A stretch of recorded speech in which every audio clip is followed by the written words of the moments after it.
Hello and welcome back to episode 3 of Is It Worth It? In this episode, we are going to be comparing the new 2020 Land Rover Defender versus the 2020 Jeep Gladiator. Also, we have once again another This Day in Car History. As well, we're going to be talking about a current event that happened last week, I think. It was like last Thursday or Friday, something like that, I don't remember. But before we get into the episode, let me tell you a bit about our sponsor. Our sponsor today is Dollar Shave Club. Do you ever in the morning, you just wake up, you try to take a shower, you've got no shampoo there, and you're like, oh, dang it. And then you go after your shower without showering your hair because you don't have any shampoo. You go to shave, and you're like, I don't have any razors or any shaving cream. And you're like, I don't have any toothpaste. Like, none of this. And you're like, well, don't worry. Dollar Shave Club, they have a package where you can get razors, shaving cream, shampoo, conditioner, toothpaste, even motor oil. You can get all of this in its package for just $5.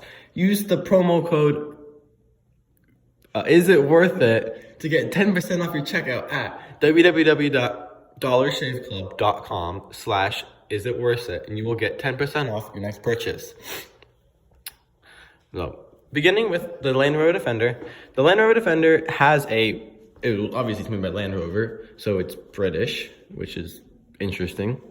It is powered by a standard turbocharged 4-cylinder engine attached to a automatic 8-speed transmission. It's not very special anymore, but it used to be a pretty big thing. It is will be available with the Jaguar 3-liter inline 6-cylinder engine.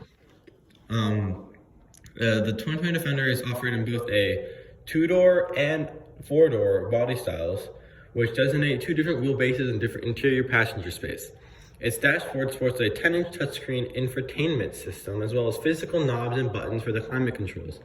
The shift lever is also mounted on a center stack rather than the center console. While the Defender boasts durable cabin element, it also affords upscale materials and various luxury features. Among the slew of driver assistant technology, the Range Rover also has several unique systems tailored for both off-roading and for towing. However, the starting price is $51,000, I think. If I did that right. Yeah, it is $51,000. Well, now moving on to the Jeep Gladiator. The Jeep Gladiator will arrive at dealerships with a 3.6-liter V6 that produces 285 horsepower and 260 foot-pounds of torque, routed through a standard 6-speed manual transmission or the optional 8-speed. I believe it is custom with the manual, so you want to make sure at purchase you do buy the automatic transmission, unless you want to truck your drifter in places, you know? It has a 7.2 0 to 60 time. The Gladiator will eventually add a diesel 3.0 liter V6 that will develop only 260 horses, but with a massive 442 foot-pounds of torque. But that won't arrive till later 2020. If you choose the max towing package, it can tow up to 7,650 pounds. And then an additional 1,600 pounds in the cargo bed, which allows it to be compared against the Canyon and the Chevy Colorado. The Gladiator will also has body and roof panels that can be removed. That's like a Jeep signature item. And it can create an open air cabin. Every model has a standard touchscreen with a larger 7.0 and then an 8.4-inch displays. Come with Apple CarPlay, Android Auto.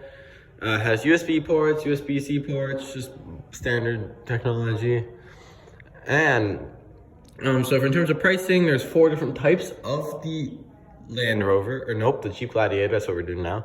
You got the Sport, which is only $35,000. You got the Sport S, which is $38,000. You got the Overland, which is $41,800, and then you've got the Rubicon, which is the $45,000. So overall, I mean, it really depends about the buyer's opinion. The Defender, Land Rover Defender, will be better in terms of comfort and sustainability, while the Gladiator will have better utility and like just off-road like ruggedness. So if you want to have more fun, choose the Gladiator. But if you want to just, go on road trips and stuff, take the Land Rover. Moving on, in this day of car history, Germany. I forgot. I think it was last year.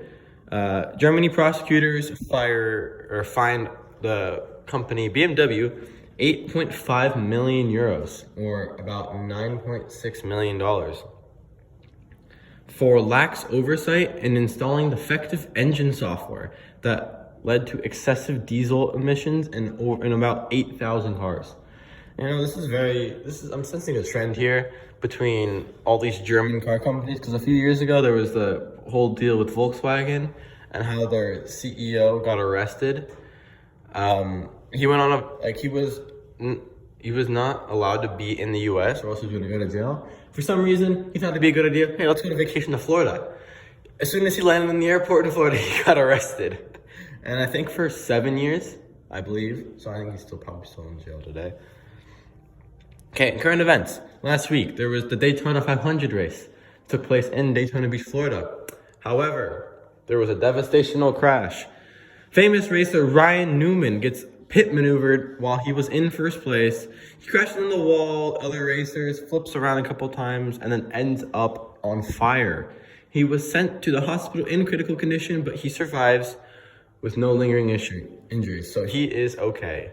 Thank you for listening to episode 3 of Is It Worth It? Stay tuned in for next week. By next week I mean Sunday, because I'm a little late uploading this, but it's okay. I'll see you guys later.